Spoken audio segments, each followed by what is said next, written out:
What's up guys, and it's finally here, the brand new Nothing Phone 1. I've been using this as my main phone, and while I'm enjoying the experience, I thought it would be very interesting to see a speed test comparison against the mighty iPhone 13 Pro Max. And yes, I know the Phone 1 is an upper mid-range device while the iPhone is the flagship, but the question is how much of a speed difference is if you decide to pay for the higher amount. The Phone 1 is very snappy and it has a very capable Snapdragon 778G Plus chip. Let's see how it's going to perform in real life compared to a flagship iPhone. Now as always, we're going to kick things off by booting up both phones at the same time. I'm in the position. Let's go in 3, 2, 1, go.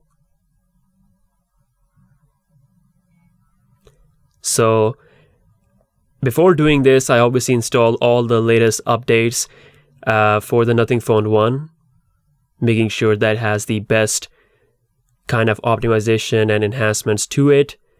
Oh, okay, so that was really close. I think the Phone 1 may be slightly quicker. Again, that is just, I did not expect it to boot up this fast, match the iPhone. We're surely off to a great start now. Look at how the Phone 1 is compared to the iPhone in terms of its, front display look. Like, you can't really tell that this is a, much affordable phone compared to the iPhone, which is like $1,200. You definitely can't deny that the Phone 1 is definitely one of the most attractive phones on the market. I would love to see a sky blue version of the Nothing Phone 1 with this, of course, transparent glyph interface. I think that would be pretty cool. Let's get down to the business, which is the speed test. As always, we'll start off with the basic stuff first, give them a quick warm-up, and we're gonna see the animation speed as well. So let's see with the phone dialer in 3, 2, 1, boom. So you can see pretty fast on both devices. Let's check out the swipe of the home screen. You can see very consistent, and as Nothing said that they put so much of their effort in actually making sure that everything is fluid. That is very true. But let's see if that translates to third-party applications or not. So we're gonna launch YouTube at the same time. Here we go.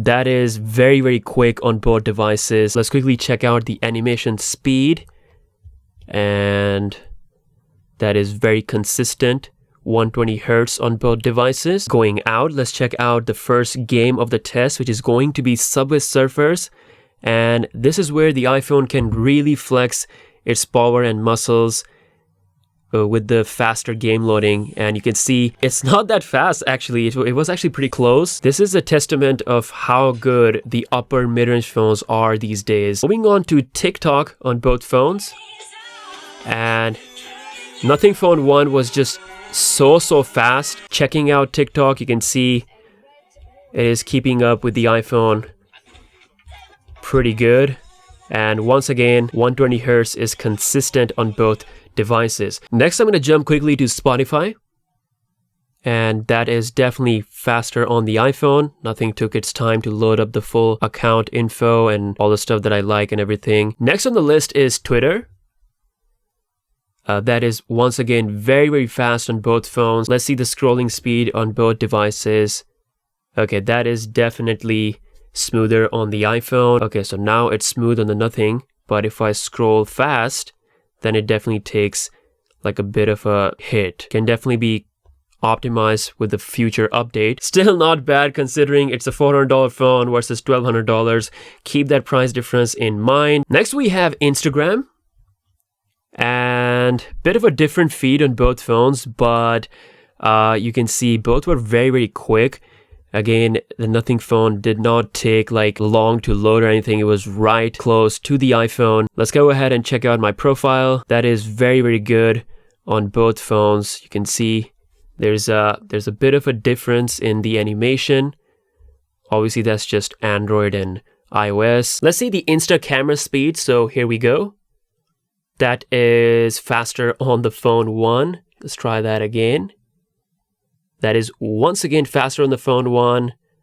Third time. Yes, it is indeed faster on the Phone 1. Let's check out the in-app filter speed. You can see it is being applied just as fast as the iPhone, which is very, very good because I know how important Instagram is to a lot of people. Next on the list, we have Reddit. And that is a tiny bit faster on the iPhone 13 Pro Max. Checking out the scrolling speed, looks very, very smooth on both phones. So you can see the scrolling here, it looks pretty good with the Reddit application, but we did see a bit of stuttering with Twitter application. So I feel like that should be fixed with a software update. But yeah, let's check out another game that is going to be Alto's Adventure. I do want to stress out the RAM on both phones. This one has 8 gigs of RAM. The iPhone has, I believe, 6 gigs of RAM. So you can see the Nothing phone has launched this game quite faster compared to the iPhone, which is very interesting. Let's check out the in-app gameplay. And it is looking very nice on both phones. Obviously, I would like the experience here a bit better because of the punch hole and the notch. But in terms of the actual gameplay, it's looking really nice and smooth on both devices. Now, time to launch the final game of the test, which is going to be the PUBG Mobile. Once again, trying to push the RAM to the limits. Let's see.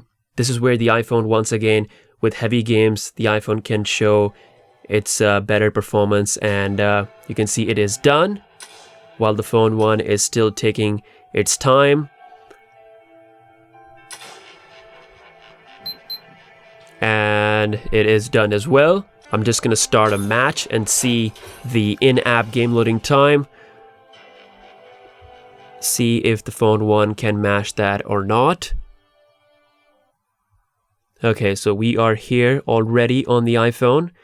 And by the way, I actually played this game on the phone 1 before, and surprisingly, 778G Plus is really, really good. I did not expect it to be that good with PUBG. It has the ultra graphics unlocked, which is very, very good. You can see the reflections and everything. A lot of people are into this game, so I believe they will be happy to hear this experience. If I have to guess, the frame rate does feel very close to 60 FPS. It might just be 60 frames per second. But yeah, looking really, really good. Let's try it on the iPhone. Obviously, here we have super buttery performance. Running on extreme graphics is looking very much like a console. But here, the phone 1 is doing just as fine.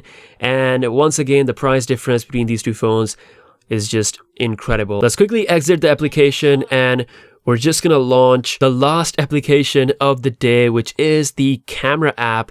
And you can see that was definitely faster on the iPhone. Again, everything is still open in the background, so we're just gonna perform a quick RAM management test and see if things are open in the background or not. Once again, I do not expect a great RAM management out of Nothing phone. Even higher end Android phones don't keep apps in the memory because of the optimization. Let's see if it can actually do anything. So phone dialer, you can see, I believe that is refreshed. Let's go back and launch YouTube. That's also refresh. iPhone, once again, it's gonna keep everything, like literally everything in the memory, because that's just how the iPhone is. Let's see, TikTok. Okay, so that is still there. That's kind of nice. So one app is still there. Spotify, iPhone, once again, is just keeping everything in the memory. Now, not everyone is gonna open all these apps. Oh, Twitter is still there. This is just really pushing the limits of this phone to a pretty crazy level with this comparison. So you can see Instagram still there on the iPhone. Oh, so it did a refresh. It went back to the same settings where I left off. So that's kind of nice. Also, you can notice that the app tray is looking very, very smooth with all these apps open. There is not a single lag at all. Back to Twitter. Alto's Adventure, that is still there on both phones, which is very interesting. This is the first game that phone 1 has kept in the memory. We're gonna go back all the way to PUBG Mobile, and that is still there on both devices as well. So not bad actually. The phone 1 kept 2 games in the memory, and I believe 3 applications in the memory, while of course the iPhone kept everything. But once again, considering the price difference, the phone 1 is doing incredibly well. And yes, this was a very unfair comparison because once again, this is much affordable and is keeping up just well against a much expensive iPhone 13 Pro Max. Let me know if I should compare the phone 1 to the prime Android flagship or not. And yeah, if you guys enjoyed this video, make sure to subscribe. With that being said, I'll see you guys later. Peace out.